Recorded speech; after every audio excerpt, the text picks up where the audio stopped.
Какво става, хора? Добре дошли в днешното видео, а днес е един супер интересен влог, понеже както сте видяли от заглавието, отиваме да скачаме с бънджи. А това нещо може би го искам вече от 2 години и най-после след 2 години отиваме да скачаме. Нямам си на идея какво ще е, буквално супер много искам да скачам, но в същото време ми е супер притеснено и просто сме взели всичката техника, 360 от дрона и да, взимаме ви с мен и ще се видим на клисура на моста, който е 70 метра и не знам, ще бъде интересно.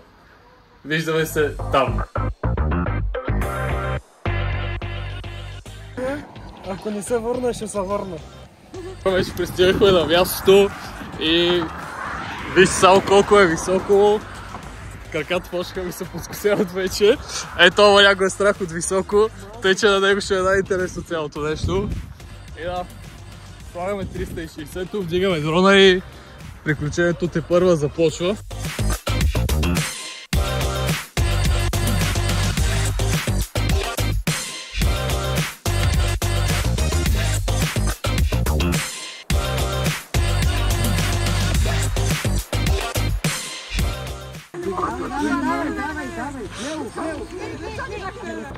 А вие се смеете, ама ваша реч ще дойде.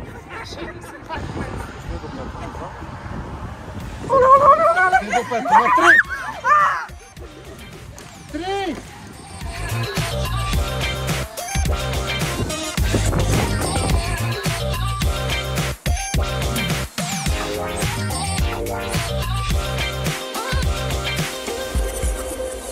Жив си е какво? Пах ти якото. Можеш. Айде, справи се, скочи. Давай, ясно. Можеш. Три!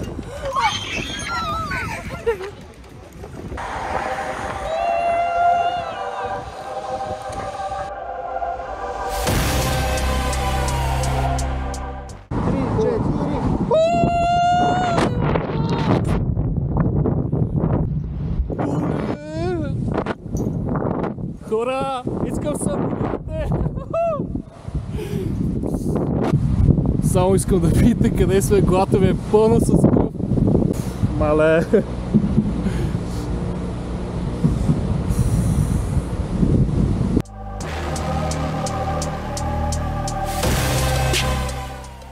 И как беше? Човек, главата ми е кръвна долу, си казвам. Мислех, че имам 8, вдигна после. Всичко някакво такова са и виж сега дали ще хванеш въжето. Беше много.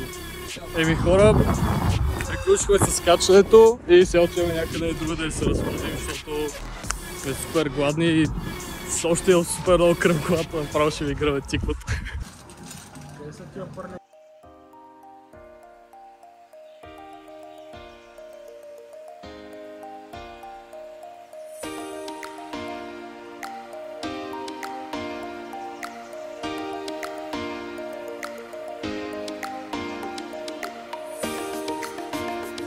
След бънджето бяхме в Копривщица да хапнем и да се разходим, след което се прибрахме в Пловдив и така приключи приключението за нас, но влога не приключва тук, понеже преди 2 седмици имахме възможността да караме Алфа, Ромео, Джулия, Квадрифолио.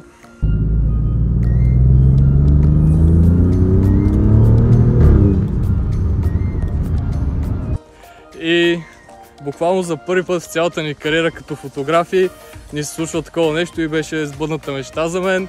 Та да, снимахме колата и след това трябваше да вдигнем дрона и пуснахме дрона да следва колата и по едно време контролера се изключи и не виждахме къде е дроната. Беше голямо приключение докато го намерим, но пък си заслужава, защото кадрите от дрона и целият клип, който направихме за самата кола беше мега брутален.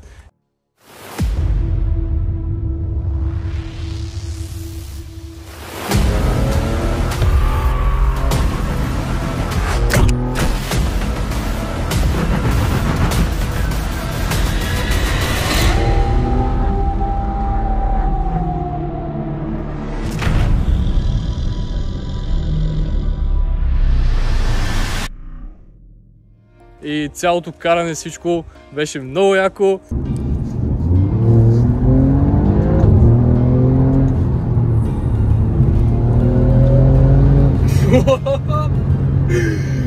Майко мила!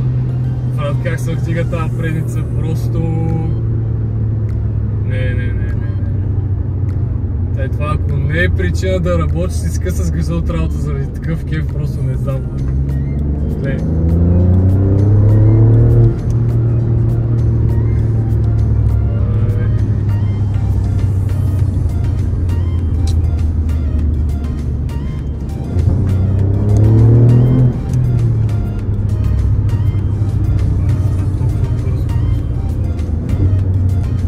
И да, горе-долу това беше цялото нещо, което се случи. Едно голямо приключение също, което е сбъдната мечта за мен. Това го казах сигурно 3 пъти вече, ама няма значение. Та приключваме влога тук. Може да очаквате още много яки клипове, понеже след 2 седмици отиваме в Турция и там ще има доста готини влогове от яхти и от такива работи, така че не забравяйте да се абонирате за канала и да харесате това видео и ще се видим в следващия път.